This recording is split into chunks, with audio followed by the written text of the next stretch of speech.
The fluorescent lights hummed their endless mechanical prayer as Katie Morrison pushed through the ER doors at 05 for 5 hours, her badge clipped to scrubs that had been pressed the night before with military precision. Savannah's humidity hit her like a wall, thick, alive, suffocating, but she'd survived worse. Much worse. The smell of antiseptic and burnt coffee hung in the air like a warning, and she inhaled it the way soldiers inhale smoke, without flinching, without comment. Her dark hair was pulled so tight it pulled the skin at her temples. She'd learned that invisible people move quietly. They don't draw attention. They arrive early, leave late, and never mention the 12 years they spent in a blast tent in Kandahar treating wounds that would never fully close. Mercy General stretched around her like a beast with 1,000 eyes. She moved through the corridors with the kind of efficiency that came from muscle memory. Hospital corridors were not so different from the one she'd learned to navigate in the dark, navigating by sound and touch and the electrical instinct of someone trained to keep people alive when everything was on fire. Her locker sat in the third row, third from the left. She opened it without sound. The combat boots were there, resting on the shelf below her spare scrubs, the leather worn smooth by 1,000 miles of sand and blood and rain that never quite washed away the desert. Kandahar dust still lived in the treads, she'd never cleaned them. The left boot contained something she'd never been allowed to display, a folded commendation, creased so many times the paper had grown soft as cloth. She'd read it 17 times. She never read it anymore. Reading it was like opening a door to a room she'd locked and barricaded and burned the key. Her hands trembled slightly as she changed into her scrubs, the slight shake in her left fingers a souvenir from shrapnel that had entered her shoulder 3 inches from her spine and decided to stay. The tremor was worst when she was idle, when there was nothing to do but stand and remember. But the moment she touched a patient, the moment her hands found purpose, the shaking stopped. It was like switching off a light. Like becoming someone else. Someone better. The ICU opened before her like a cathedral of monitors and ventilators and the soft pneumatic hiss of machines doing the breathing for people who couldn't anymore. Katie moved between the beds with the grace of someone who'd done this 1,000 times in worse conditions. Room 342, post-op cardiac patient, stable. Room 343, pneumonia, responding to treatment. Room 344, she paused at the threshold. The elderly woman in the bed was struggling, her oxygen saturation dropping, her breathing shallow and panicked. Katie read the chart in 4 seconds flat: recent surgery, pain management inadequate, anxiety escalating. She approached with the kind of slow deliberation that told frightened people they were safe. "I'm Katie," she said, her voice soft but steady. "We're going to help you breathe easier." The woman's eyes locked onto hers. Panic began to dissolve.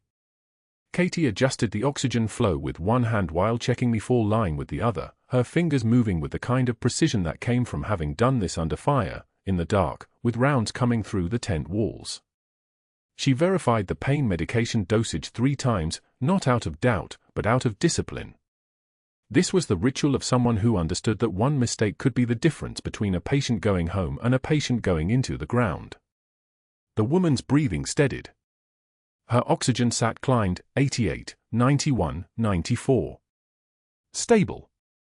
A voice cut through the monitors like a scalpel. "That's efficient work, Morrison." Katie didn't turn immediately. She finished securing the fall line, muscle memory, discipline, the kind of composure that came from understanding that how you moved under pressure told people everything about who you were. Then she turned. Dr. Sterling stood in the doorway, his white coat pristine, his tie a shade of blue that cost more than Katie's monthly rent. His smile was sharp. Everything about him was sharp, the kind of sharp that came from knowing he was the smartest person in every room, the most important person in every decision, the man whose name appeared on every patient chart and whose signature meant your life moved forward or stopped cold. He was handsome in the way that expensive things are handsome, polished, maintained, impressive to look at but fundamentally hollow underneath. "Thank you, Doctor," Katie said. Her voice had the particular quality of deference she'd spent 3 weeks perfecting, the sound of a woman who understood her place, who was grateful for the opportunity to work, who would never presume to have opinions about anything. Sterling stepped into the room. His eyes moved from the patient to the monitors to Katie, lingering on her for exactly 7 seconds too long.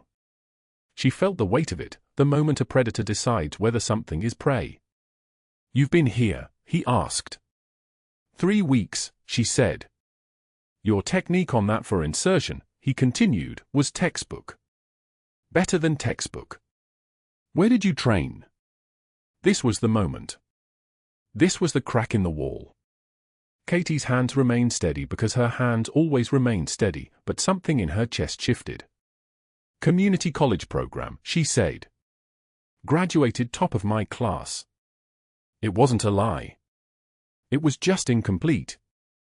The lies lived in the things she didn't mention. The things that had been erased. The 12 years that the Navy had decided never happened. The unit patch that was no longer in her jacket. The call sign she'd earned that was no longer hers. The senior chief petty officer rank that existed only in the places no one could access anymore. Sterling smiled. It was the smile of someone who was very good at reading people, or thought he was. "Well, welcome to Mercy, General. We're lucky to have you." He left. The moment he turned away, Katie felt her shoulders drop 1 inch. Just one. Enough to let her breathe. But something had changed. The morning rounds continued. Dr. Chen arrived at 0730 hours, a visiting surgeon from Johns Hopkins, his hands steady as surgical instruments, his eyes the kind that saw everything. Katie assisted him with a complex wound closure on a post-op patient in room 348, a 53-year-old construction worker who'd nearly severed his radial artery. The technique required precision. It required understanding tissue planes and microvascular anatomy and the way human flesh wanted to separate and how to convince it to stay together. Katie's hands moved. 3-layer closure, dermal layer first, then subcutaneous, then skin. Each layer perfect. Each stitch exactly the right tension, tight enough to hold, loose enough not to strangle the tissue. Dr. Chen watched. His hands never moved. He simply stood there, observing, his eyes narrowing as Katie worked, as if he was reading something written in her technique that no one else could see. When she finished, the closure was flawless. A plastic surgeon couldn't have done it better. Dr. Chen stared at it for 6 full seconds. Then he looked at Katie's face.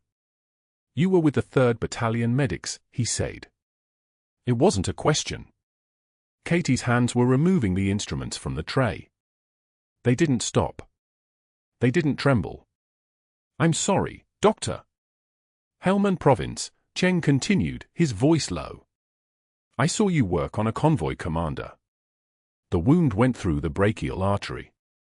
You got it controlled in under 90 seconds. He paused. "I remember your hands. They looked exactly like this."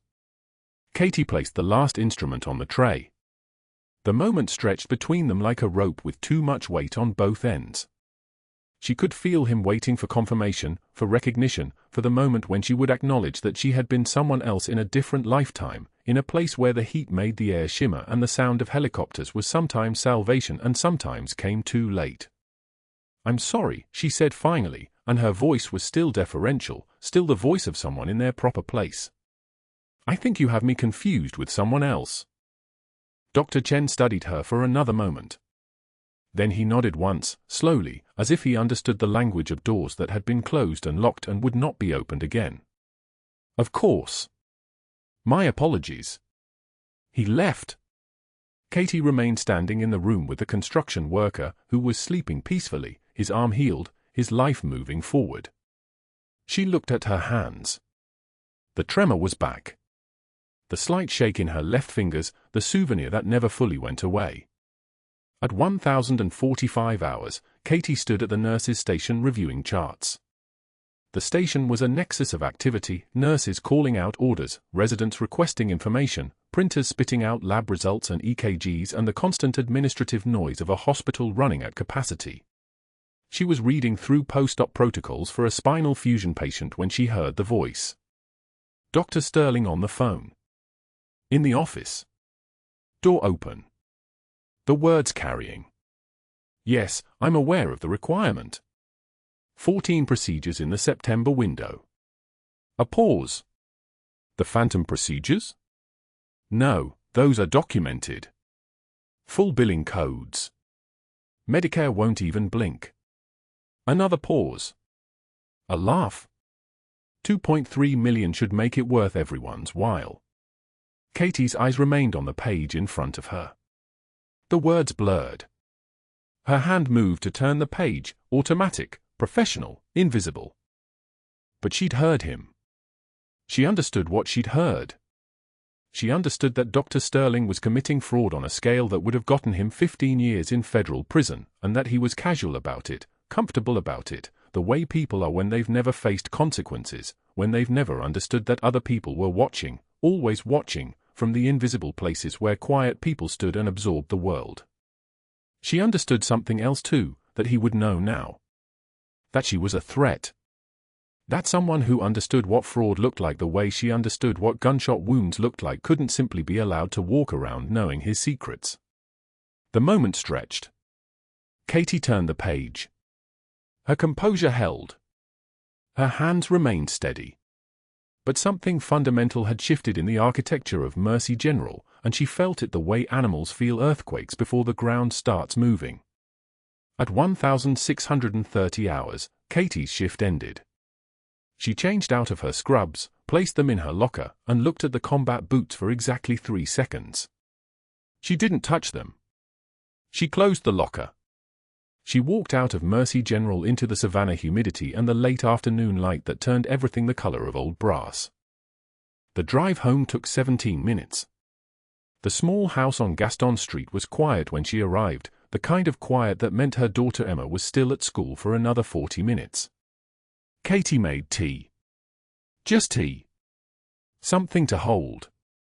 Something warm that didn't require thinking. She sat at the kitchen table and waited, the way she'd learned to wait during 12 years in places where waiting could last for hours or days or felt like forever. At 1,704 hours, the front door opened. Emma burst through like sunlight with a voice, all 11-year-old energy and homework and the kind of natural noise that children make when they haven't learned yet to be quiet. Mom. Guess what happened at school? Jessica got detention because she stopped. Why are you home? Katie smiled. It was the smile she'd learned to perform, the one that meant everything was fine, everything was normal, everything was exactly as it should be. Early shift. How was your day? Emma launched into a story about math class and a boy named Marcus and why science was boring compared to art. Katie listened. She made dinner, simple things, proteins and vegetables, the kind of nutrition she'd learned to calculate by weight in a different lifetime. She helped with homework. She made sure Emma brushed her teeth. She tucked her in and sat on the edge of the bed in the darkness, listening to her daughter's breathing slow into sleep. Only then, when Emma was fully under, when the house was completely silent, did Katie allow herself to walk to her bedroom and open the closet and look at the locker containing her past. She didn't open it. She just stood there in the darkness, breathing, understanding that everything she'd built to stay invisible had just collapsed in the moment when Dr. Sterling made a phone call he thought was private. The question wasn't whether she could keep her secret anymore. The question was what would happen now that her secret was being threatened. And Katie Morrison, who had spent 12 years as a senior chief petty officer treating blast wounds in Kandahar before the Navy erased her from every database, already knew the answer. She'd seen what happened to people who became threats. She'd seen it up close. She'd been trained for it. The real question was what Dr. Sterling would do when he realized he was standing next to someone who understood threat assessment the way most people understood breathing. The nurses' station at Mercy General fell silent when Dr. Sterling walked in at 06 for 5 hours, his Italian loafers clicking against the linoleum like a metronome counting down to something catastrophic. The morning shift was still assembling, 5 nurses checking their assignments, pulling up patient charts on the communal computer, the kind of controlled chaos that happens every dawn in a hospital. Katie stood at the far end of the counter, reviewing medication orders, her posture the exact posture of someone who did not want to be noticed. It was a skill she'd perfected over 12 years in field medicine, how to be present without occupying space. How to be useful and invisible simultaneously. Sterling waited until all eyes were on him. He was the type of man who understood stagecraft, who knew that cruelty delivered to an audience hit differently than cruelty delivered in private. His voice dropped to the register of a man making an announcement. "I'm making a public bet," he said, his gaze settling on Katie like a spotlight. "Our new little wallflower here won't last a week. $20 says she quits by Friday. Anyone want to take that action?" The residents scattered around the break table stopped mid-conversation. One of them, a third year with the kind of expensive watch that cost more than a car payment, let out a laugh that felt like permission. The other nurses exchanged the kind of glances that said they'd seen this before, and they wouldn't intervene. Katie's hands stopped moving. The medication order in front of her blurred slightly, not from tears but from the way her nervous system had shifted into a different frequency, the same frequency it had operated at for 12 years in Kandahar, the one that came when a target was moving into engagement distance. She took one measured breath. She felt something hot and wet threaten the corner of her right eye, a physiological response to adrenaline that meant nothing. She wiped it away without breaking eye contact with the medication cart. She did not speak. She did not defend herself. The room resumed its morning operations. Someone called for a bedpan, an alarm started beeping on the third floor, the hospital's machinery grinding forward like nothing had happened. But something had shifted in the fluorescent-lit space between Katie and the man who'd just made a public bet about her departure. Dr. Sterling had revealed his play. He thought she was frightened. He thought he could break her the way he'd probably broken other people, with public humiliation and the knowledge that institutional power was on his side. He had no idea who he was standing next to. 3 days later, the hospital cafeteria smelled like institutional beef and the vague sweetness of artificial vanilla pudding. The lunch rush had hit hard, families visiting patients, staff grabbing 15 minutes between shifts, the background noise a consistent hum of conversation and clattering silverware. Katie carried her tray through the crowd with the same invisible quality she maintained everywhere else in the hospital, present but unnoticed, efficient but unremarkable. Her lunch was simple. Turkey sandwich. Apple. Coffee black. The kind of meal a person could eat quickly and return to work without drawing attention. Dr. Sterling was standing near the beverage station when she passed. His residence occupied a table about 15 feet away, loud and animated, the way young doctors got when they felt untouchable. Katie saw the calculation happen in his eyes in the split second before he moved, the assessment of angle and momentum and whether anyone was watching closely enough to see what was about to happen. Then he stepped directly into her path, feigned surprise, and jerked backward as if startled. His elbow caught the underside of her tray with the precision of someone who'd practiced this move before. The laws of physics took over from there. Pasta salad, orange juice, turkey sandwich, plastic fork, and apple scattered across the tile floor in a pattern that spread outward like a crime scene photograph. The silverware clattered. The juice splashed in a spreading stain toward the shoes of a family waiting nearby. His residents stopped talking. They watched. They waited to see if she would break. Katie knelt slowly. The motion was controlled, purposeful, the kind of descent a person makes when they've learned to move deliberately in spaces where sudden movements could mean death. She began picking up pieces. Turkey slice. Bread. Napkin soaked with juice. Her hands moved with mechanical precision, not shaking, not hurrying, just steady and methodical, the way hands moved when they'd held broken people together in places where medical textbooks didn't apply. The cafeteria staff approached with replacement trays and apologies. Katie waved them off with a gesture that was polite but absolute. She would clean up her own mess. That was the kind of person she was. Dr. Sterling loomed over her while she worked, his voice pitched to carry across the room. "Careful there, sweetheart, wouldn't want you to hurt yourself with anything more complicated than a mop." His residents laughed. The sound was exactly what he'd been aiming for, permission to continue escalating. Katie stood, the pieces reassembled on her tray, and met his eyes. One measured breath. She felt a single tear escape down her cheek, not from sadness but from the pressure of muscles held in perfect tension for too long, and she wiped it away without ever breaking eye contact. When she spoke, her voice had dropped an octave. It sounded like nothing that had come out of her mouth since she'd started at Mercy General. It sounded like the voice of someone who'd given orders in a trauma bay with rounds still incoming. "I've cleaned up messes you couldn't imagine, Doctor. A cafeteria floor doesn't frighten me." The residents stopped laughing. Their forks paused mid-motion. One of them looked at the others with an expression that suggested they'd just witnessed something they didn't have a framework for understanding. Sterling's jaw tightened. A muscle worked along the side of his face. He'd expected her to cry harder, to apologize, to prove that his calculation had worked and she was as fragile as he'd assumed. Instead, she'd answered him in a register that suggested she had access to something deeper than his social power reached. He turned and walked away. The cafeteria resumed its normal sound level, but something had shifted in the acoustic space. Katie disposed of her ruined lunch and purchased a replacement sandwich. She ate it alone in the break room with the door closed, her hand steady, her breathing controlled, her mind already 3 moves ahead on the chessboard.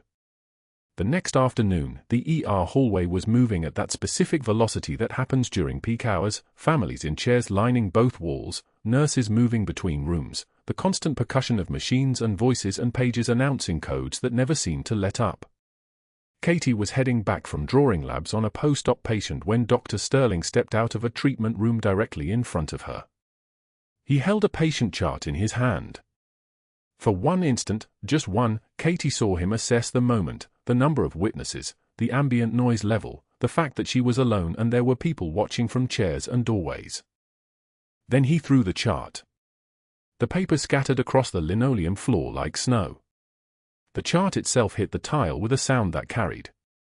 Several heads turned. A child in one of the waiting chairs pointed. Families watched. This was the escalation he'd calculated would work.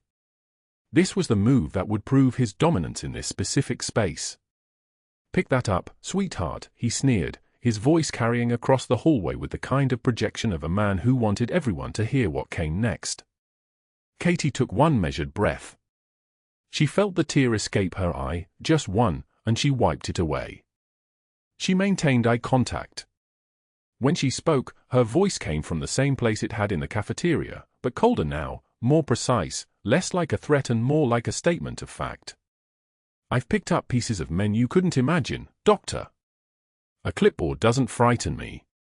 The hallway went so quiet you could hear the ventilator wheeze from the nearest room.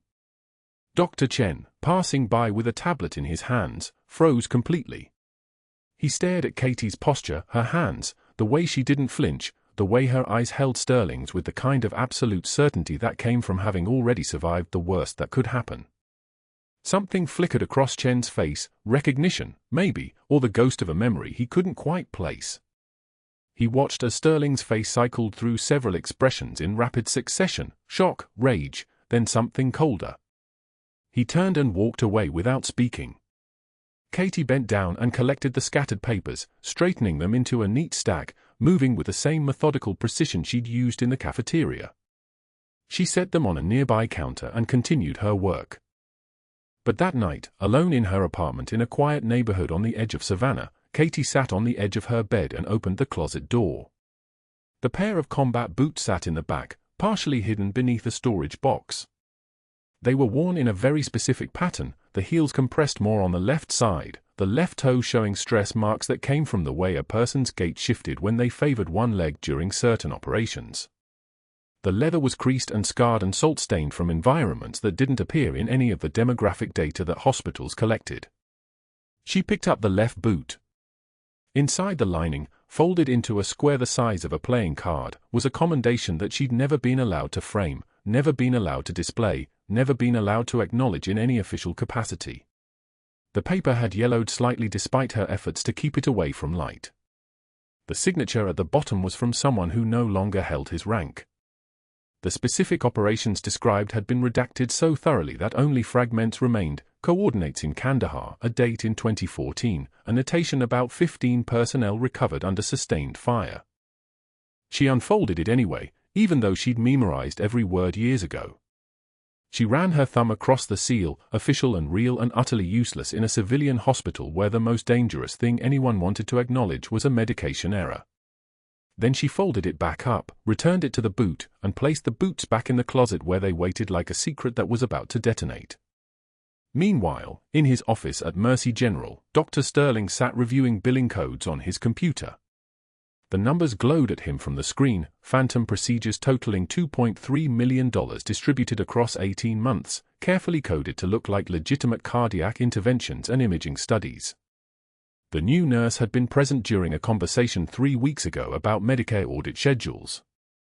She'd been quiet, unremarkable, the kind of person you didn't notice standing in the corner of a doctor's lounge. But he'd mentioned dates. He'd mentioned threshold amounts. He'd mentioned that they'd have maybe 6 months before the federal investigators started asking questions. He picked up his phone and made the first call. The voice on the other end was familiar, a board member whose construction company had received several lucrative hospital expansion contracts over the past 2 years. "We might have a problem," Sterling said quietly. "The new nurse. Katie Morrison. I'm moving to terminate her, but I want to make sure the paperwork is airtight. I want state board involvement. I want this to look documented and legitimate." The voice on the other end asked questions. Sterling answered them. By the time he hung up, a process had been set in motion, a fabricated complaint to the state nursing board through connections Sterling had cultivated over years of strategic generosity. A hired investigator who would have questions ready about the gap in her employment history. A termination process that would look official and inevitable. He had no idea that the gap in her employment history contained 12 years of classified operations that the Pentagon had spent considerable resources erasing from every civilian database. He had no idea that quiet people sometimes stayed quiet not because they were weak, but because they understood that revealing their true nature came with a cost nobody wanted to pay. He had no idea that he'd just moved his chess piece into a position where the quiet woman with the worn combat boots and the military posture and the voice that dropped an octave when she was threatened had no choice but to move first. The next morning, Dr. Sterling would walk into his office to find his computer had been locked. By evening, he would receive a call from a federal agent. By Friday, the investigation would begin. But on this night, in the silence of her apartment in Savannah, Katie Morrison sat with her hands folded and understood exactly what was coming next. She'd spent 12 years recognizing threat patterns. She'd spent that entire time learning how to stay alive in spaces where the rules were written by people who wanted you dead. This was different, but the principle was the same. She was going to have to choose between invisibility and survival. The boots in the closet were waiting for that choice. The commendation was waiting. Everything she'd spent years trying to keep hidden was about to explode into the light. 2 days after the clipboard incident, Katie arrived for the 0600 shift to find Drive Sterling waiting at the nurse's station with a surgical schedule in his hand. His smile was different this morning, sharper, like a blade catching light. "Morrison," he called out, loud enough for the entire unit to hear. "You're assisting Dr. Chen in OR 3 this morning. Routine appendectomy. Don't deviate from protocol." He didn't wait for acknowledgement. He turned and walked away, but not before Katie caught the calculation in his eyes, the way he was watching to see if she'd object. She didn't. By 05:30, Katie was scrubbed in, her hands moving through the ritual, soap under the nails, between the fingers, up to the elbows. The water was hot enough to sting. Dr. Chen was already in the OR when she entered, prepping instruments with the kind of deliberate precision that told her he'd done this 10,000 times. He glanced up when she came in, did a double take so subtle that only someone trained to read micro-expressions would have caught it. Katie felt her shoulders tighten. Recognition. He knew something. The surgery began without incident. Appendectomy was straightforward: incision, identification, ligation, resection. By the book. Katie handed instruments like a machine learning its sequence, anticipating what came next, her movements economical and practiced. When Dr. Chen needed the sutures, they were already in her hand. When he reached for the cautery, it was waiting. The kind of anticipation that came from muscle memory so deep it didn't require thought. 30 minutes in, Dr. Chen made the 3-layer closure: skin, fascia, peritoneum. Standard technique. Then he stopped. His hands went completely still, the needle poised above the incision line. Katie saw his eyes widen behind his protective eyewear, saw the moment his brain registered something impossible. He didn't move for 4 seconds. The only sound was the ventilator's mechanical wheeze and the steady beep of the cardiac monitor. "You were with the 3rd Battalion medics," he whispered. "Not a question." His voice had dropped so low only Katie could hear him over the ambient noise of the operating room. "I saw you work on a convoy commander in Helmand Province. Sanjin Valley, 2015. You were closing an IED wound, and your hands." He trailed off, his gaze locked on her fingers. "Nobody closes like that except someone who's done it under fire." "Who are you?" Katie's hands didn't shake. Her breath didn't catch. She completed the stitch he'd started, her needle moving with the same steady precision, each knot placed with the kind of finality that came from understanding that a missed suture meant infection, sepsis, death. "I'm assisting, doctor," she said quietly. "Finishing your closure." "That's not an answer," Dr. Chen said, but he let her work. He watched in silence as she completed the final layer, sealed the wound with the kind of expertise that belonged in a surgical textbook, not in a civilian hospital in Savannah. When she was done, the incision was art, clean lines, perfect tension, the kind of closure that would heal without scarring. The rest of the surgery proceeded in professional silence, but Katie felt the weight of his attention like a targeting laser on her back. Dr. Chen knew. Not everything, maybe not the classified details, but he knew enough. He knew she was military. He knew she was more than a nurse. By 0800, the patient was in recovery and Katie was stripping off her surgical gloves, the latex snapping against her wrists with the sound of a trigger being pulled. Dr. Chen caught her at the scrub sink, his voice low and urgent. "Whatever you're running from, whatever that gap in your file means, I saw what you did in that theater. I know what you're capable of. If you need help." He left the offer hanging like an open wound. "I appreciate that, Doctor," Katie said, "and nothing else." She dried her hands on the dispenser paper, each movement controlled and methodical.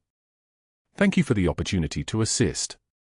She could see the frustration in his expression, the recognition that she wasn't going to confess, wasn't going to ask for rescue, wasn't going to crack open that sealed file and let anyone see what was inside. What Katie didn't see was Dr. Sterling watching from the observation window above the OR, his face dark as a thundercloud. By 1000 hours, Sterling was in his office with the door closed and his personal cell phone to his ear.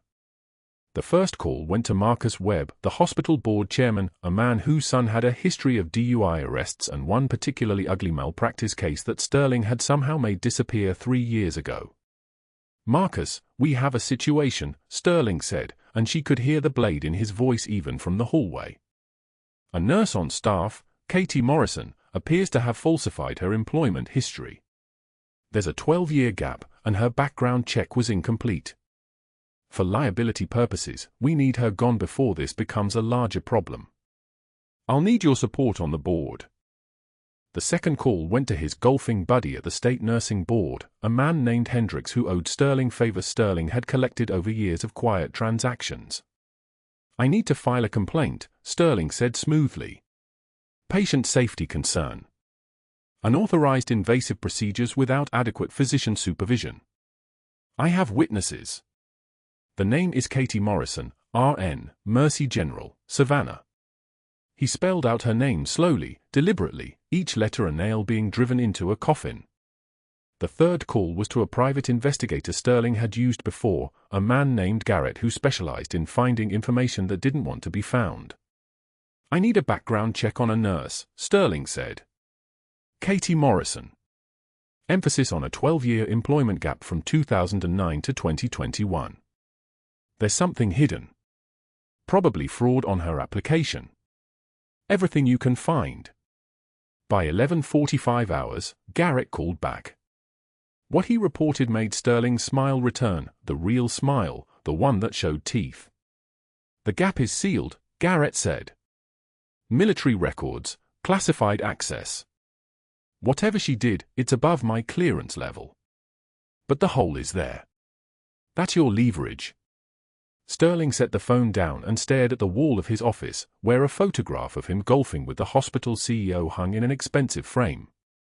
Katie Morrison had walked into Mercy General as a ghost, transparent and forgettable. But she'd also walked in as a liability, a sealed record, an unexplained gap, a woman who knew exactly what he was doing and could expose him. Two problems couldn't exist in the same space. By noon, Katie was working the clinic wing, reassigned as Sterling had announced without explanation. The word had spread, reassignment meant investigation, meant trouble, meant someone higher up was looking at her file. But she didn't ask questions. She didn't complain. She checked vitals, changed dressings, listened to patient histories, and made notes in the charts like a nurse who had nothing to hide. During her lunch break, she walked to the ICU anyway. Room 347 was quiet. The SEAL was awake, watching the ceiling with the kind of stillness that came from combat, the ability to remain motionless for hours. When he heard her enter, he didn't move his head, but his eyes tracked toward her, and something like recognition flashed across his face. He reached for the notepad on his bedside table, his movements careful, controlled, and began to write. Katie waited, her hand on the door frame, ready to leave at any moment. The SEAL finished writing and turned the pad toward her. 2 words in capital letters, "Thank you." Below that, sketched in rapid pencil strokes, was an insignia, the patch of 3rd Battalion, 5th Marines. Her unit. The one that didn't officially exist anymore, the one she'd spent 12 years trying to erase from memory. The SEAL tapped the pad once and pointed at her, his expression asking the question his voice couldn't form. His eyes were asking if she remembered. If she knew. If she was really standing in his hospital room after all these years. Katie shook her head once, a small, sharp movement that contained everything. No. Not this. Not now. This was a closed chapter, a sealed file, a woman who didn't exist anymore. She turned toward the door, her hand reaching for the frame. Behind her, she heard the sound of pen on paper, urgent and quick. But she didn't look back. She walked out of room 347 and didn't stop until she reached the staff parking lot, where the Savannah heat hit her like a wall and the smell of diesel exhaust from the loading dock made her throat tight. What she didn't see was the notepad, where the SEAL had written one final thing in letters that took up half the page, her name. Not the civilian name she'd adopted. The name she'd carried through Kandahar. The name that belonged to a woman the Navy had classified as non-existent. 2 in the morning, and the ICU exhaled the kind of stillness that only hospitals understood, machines breathing for people, monitors tracing their fractured stories in green phosphorescent light. Katie Morrison moved through room 347 like she'd moved through 100 rooms before it, her footsteps silent on the linoleum, her badge hanging from a lanyard that disappeared into the pocket of her scrubs. The SEAL in the bed had arrived 3 days ago from Walter Reed, classified transfer, charting complete, military liaison posted outside the door like a sentinel. No name in the system. Just rank, service number, and a notation, non-communicative. Combat-related. She checked the 4-line first, muscle memory, the kind that ran deeper than conscious thought. The rhythm of her own breathing synced with the ventilator's mechanical wheeze. Vitals stable. Oxygen saturation 94%. She was about to document when she noticed the monitor pattern changing. Not dramatically. Not yet. But changing. The cardiac tracing showed a subtle compression pattern, the kind most nurses would miss at 2 in the morning when their minds were scattered across the rest of the floor. Katie saw it because her hands had held lives together in places where the difference between living and dying measured in heartbeats. Cardiac tamponade. Blood or fluid filling the pericardial sac around the heart, squeezing it like a fist, drowning it from the inside. The SEAL's eyes opened. Grey eyes. The kind that had seen things. They locked on hers with the intensity of someone who still had fight left in him, even unconscious, even mute, even in a hospital bed in Savannah, Georgia, 3,000 miles from anything he'd ever known. His hand twitched on the bed rail. Katie pressed the overhead call button for the on-call resident, then moved to the bedside without ceremony. She didn't raise her voice. "I need the crash cart. Room 347. Now." The monitor's beeping accelerated. Then it climbed past the alarm threshold. Oxygen saturation dropping. 92. 88. 85. The SEAL's chest heaved against the restraint of the hospital blanket, his muscles tensing as his body understood what his voice couldn't say. He was drowning in his own pericardium. Dr. Hammond arrived 40 seconds later, a resident 3 months out of medical school, his hair still mussed from the on-call room, his face folding into confusion as he scanned the monitors. "What do you have?" "Tamponade. BP dropping. O2 sac crashing. He needs immediate pericardiocentesis." Hammond swallowed. His hands moved to the crash cart but didn't do anything. Didn't arrange supplies. Didn't open the necessary trays. Didn't call for attending backup. Just stood there, holding the edge of the cart like it was the only solid thing in a room that had started tilting. Katie was already moving. She opened the equipment drawer with one hand, pulled a 14-gauge needle, a spinal needle, thin enough, sharp enough, and began prepping the SEAL's chest with antiseptic in a precise arc. Left hand pressed his ribs to locate the pericardium. Right hand steady as a surgical laser. 80. 75. The monitor screamed. "You can't just," Hammond started, but Katie was already talking, not to him, to the SEAL, to herself, to the muscle memory that had conducted this procedure in a burning field hospital at 3 in the morning with mortars landing a kilometer out and 15 men waiting to live or die depending on her hands. Right here. Third intercostal space. Just below the xiphoid process. The needle went in at 45 degrees, angled toward the shoulder. She felt the resistance of the needle tip against the pericardial sac, that subtle give, like puncturing the skin of a balloon. Then the rush. The hiss of air escaping as fluid came with it. Dark blood, thick and slow. Old blood. Bleeding that hadn't stopped, that had pressed against the heart for hours, maybe longer. She didn't stop. Didn't hesitate. Didn't do any of the things that made Hammond's breathing sound like he was drowning. "Get me a syringe." Her voice didn't rise. "The 20 milligram. Now." Hammond handed it to her without speaking. Katie attached it to the needle and began drawing the fluid back, pulling the pressure off the SEAL's heart with the precision of someone who had nothing left to prove and everything to lose. 75. 80. 85. The monitor's beeping slowed. The SEAL's breathing eased. His oxygen saturation climbed like someone pulling him up from underwater, hand over hand, into light he thought he'd left behind forever. 90. 92. 94. Katie withdrew the needle and applied pressure to the site with gauze and her own palm, holding it there while her other hand began documenting, while Hammond stood silently, while the room exhaled a breath it had been holding for 47 seconds that felt like 47 hours. 96% oxygen saturation. Blood pressure stabilizing. Sinus rhythm steady, almost beautiful in its regularity. She looked at the SEAL's face. His grey eyes were still open, still locked on hers, and in them she saw something she recognized because she'd seen it before. Recognition.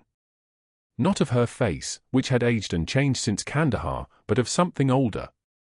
The presence of someone who understood what his hands had just done because she'd done it before, in the dark, under fire, pulling men like him out of places that weren't supposed to exist on any official map. Katie didn't smile. She just pressed the gauze firmer, kept her hand steady, and nodded once. Acknowledgement between people who lived in a language most people never learned. She finished charting at 2:57. Documented the procedure, noted the stable vitals, added the fluid sample to the lab order. Hammond had already disappeared. He'd probably file a report, probably second-guess his own response, probably spend the next month wondering if he should have acted faster. That was the weight young doctors learned to carry, the terrible arithmetic of emergency medicine where you were either quick enough or you weren't, where hesitation killed and knowledge saved, where the difference between a nurse and a doctor sometimes depended entirely on who had seen the worst and refused to freeze in its presence. Katie pulled off her gloves and disposed of them in the biohazard bin. She checked the SEAL's vitals one more time, all climbing back to baseline, and then she did something she shouldn't have. She held her hand out, palm down, fingers open, the universal gesture of one operator to another. I see you.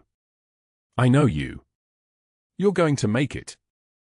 The SEAL's hand lifted from the bed rail, slowly, before tugging at his wrist, and he placed his fingers against hers. No pressure. Just contact. Contact between people who understood that some kinds of fighting didn't make any official record. Katie turned to leave, to move on to the other patients waiting, to return to being invisible, and that's when she didn't notice the security camera in the corner of room 347. Didn't know that Dr. Sterling's obsession with staffing logs had expanded to security footage. Didn't know that he'd watched that 47-second rescue and understood immediately what it meant, a nurse who moved like a surgeon, who didn't hesitate, who'd conducted an invasive procedure in the dark with a confidence that belonged only to people who had trained for it. People like senior chief petty officers. People like the woman he'd been trying to break for 3 weeks. People like the liability walking toward his calculated destruction plan, and she was becoming less invisible by the second. Katie returned to her rounds, noting the monitor shift in the other ICU beds, checking medication schedules, existing in the way she'd perfected, present but forgettable, efficient but unremarkable. She didn't know that Dr. Sterling was pulling up footage in his office at 3:15 in the morning, that he was making phone calls with the kind of urgency that meant he'd moved from humiliation tactics to something colder and more final, that he was running out of time to make her disappear before someone in the chain of command put the pieces together. But that wasn't the worst part of what was coming. At 1,400 hours the next afternoon, Katie was summoned to the administrator's office. She walked through corridors she'd walked 1,000 times, past nurses who wouldn't meet her eyes, past the bulletin board where someone had already posted the new staffing rotation without her name on it. The door was walnut and heavy. Inside, Dr. Sterling sat behind the administrator's desk like he'd always belonged there, flanked by HR Director Paulson, Board Member Hayes, and Board Member Webb. The afternoon light cut through the windows in hard geometric slices. Sterling smiled. It was the smile of a man who'd already won. Katie, he began, voice smooth as expensive scotch. We need to discuss your actions in room 347 last night. She said nothing. Composure. Steady breath. She stood with her hands at her sides, meeting his gaze the way she'd been trained to meet hostile fire, without flinching, without apology, without fear showing anywhere his instruments could measure it. Sterling opened a file folder. Inside were printed emails. 3 colleagues reached out this morning with serious concerns about your scope of practice. The State Nursing Board has received a formal complaint detailing your unauthorized intervention in a surgical emergency. And I've taken the liberty of having an employment verification investigator look into that gap in your work history between 2012 and 2024. Katie's stomach didn't drop. Her pulse didn't spike. This was tactical. This was the moment when a lesser adversary reveals they've already moved their pieces into position. Sterling had made 3 phone calls in the pre-dawn darkness. She understood that now, understood it the way she understood ambush patterns and supply line vulnerabilities. The first call to Hayes, leveraging a commercial real estate contract. Sterling had steered his way worth $847,000 over 5 years. The second to Webb, reminding him that Sterling had quietly buried a malpractice claim involving Webb's son that could have cost him his medical practice. The third to someone at the State Nursing Board, a golfing buddy, a fellow country club member, someone whose mortgage Sterling had helped refinance at favorable rates. This wasn't humiliation anymore. This was institutional power weaponized. Your employment record shows a 12-year absence, Paulson said, reading from a document that trembled slightly in her hands. The investigator couldn't locate any records of what you were doing during that period. No W-2s, no medical licenses in other states, no employment verification anywhere. Sterling leaned back in his chair, fingers steepled. Which means either you were unemployed for 12 years, a significant red flag for a nursing position, or you're hiding something. Katie breathed. One measured breath. The kind of breath you take before you pull a teammate from incoming fire. Katie Morrison, Sterling continued, you are terminated effective immediately for practicing beyond your scope of license. Your actions in room 347, while well-intentioned, constituted an unauthorized medical procedure. The hospital cannot maintain accreditation with that kind of liability. Security will escort you from the building. Hayes and Webb both looked away. They were comfortable watching this happen now that Sterling had reminded them what they owed him, what they stood to lose. The silence in the room was the silence of men who'd made their calculation and decided that Katie Morrison wasn't worth the risk. Do you have anything to say? Paulson asked quietly. Katie looked at each of them. Then she turned and walked toward the door. Her scrubs were still stained from the pericardiocentesis, dried blood on the sleeve where she'd brushed her arm against the patient's chest wall during the procedure. Blood that represented 47 seconds of life or death work. Blood that proved competence. Blood that didn't matter to any of these people. 2 security guards were waiting in the hallway. She recognized Rodriguez, who'd worked nights for 3 years and whose son had leukemia and who Katie had helped navigate emergency room procedures when his insurance almost denied payment. Rodriguez wouldn't meet her eyes either. Your badge, he said quietly. Katie unclipped it from her waistband. Mercy General Hospital, RN, Katie Morrison, employee ID for 47829. She'd carried it for 18 months. She handed it to him, and he took it like it was contaminated, like holding it too long might implicate him in whatever Sterling was doing. The walk through the hospital took longer than the walk from the parking lot that first day. This time, staff stopped conversations as she passed. This time, people actually watched. The ER nurse manager. The respiratory therapist she'd trained on emergency airway protocols. The medical students who'd shadowed her during trauma calls. All of them silent. All of them understanding that watching her leave was safer than defending her. The automatic doors opened. Savannah sun hit like a physical thing. Security escorted her to the parking lot, procedure, protocol, liability management. Rodriguez was professional about it, keeping exactly 3 feet of distance between them. When she reached her car, he stopped, kept his hand on his radio, maintained the border between his world and her erasure. Katie drove home in her bloody scrubs because there was no time to change, no thought beyond the basic mechanics of turning the ignition, engaging the transmission, navigating the residential streets of Savannah at 3 in the afternoon. Emma was at the kitchen table when Katie walked in. Homework spread out. Math worksheet and a half-eaten sandwich. Her daughter looked up, and Katie saw the moment Emma calculated something, time of day, timing, the fact that her mother was home when she should have been at work. Mommy, why are you home early? Emma's voice was small and confused, the voice of a child who understood that normal had just broken in some fundamental way. Katie pulled out the chair beside her daughter and sat down. The weight of it hit her then, not the termination, not the fraud, not even Sterling's competent orchestration of her professional death. It was this, that Emma now knew something was wrong. That her mother's invisibility strategy, her 12 years of careful erasure, had cost something Katie had been trying to protect all along. She put her hand on Emma's shoulder and felt the small bones there, felt the solidity of her daughter's presence, and the dam broke. Katie's shoulders shook. Her breath came in waves. Not in front of the villain, never in front of the villain, but here, at her own kitchen table with her daughter watching, with blood under her fingernails from a procedure that had saved a man's life, with her professional identity confiscated at the exit like a visitor's badge. She held Emma. Her daughter held her back.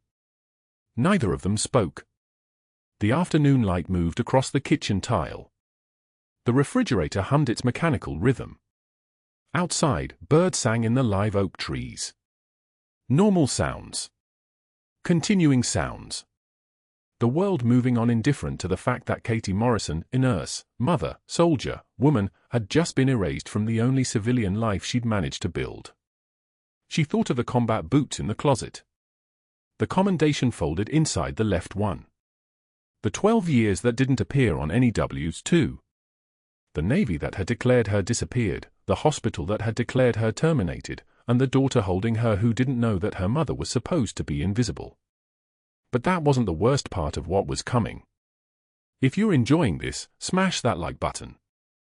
And answer me this: would you have signed the NDA and taken the money, or fought back? Comments are open.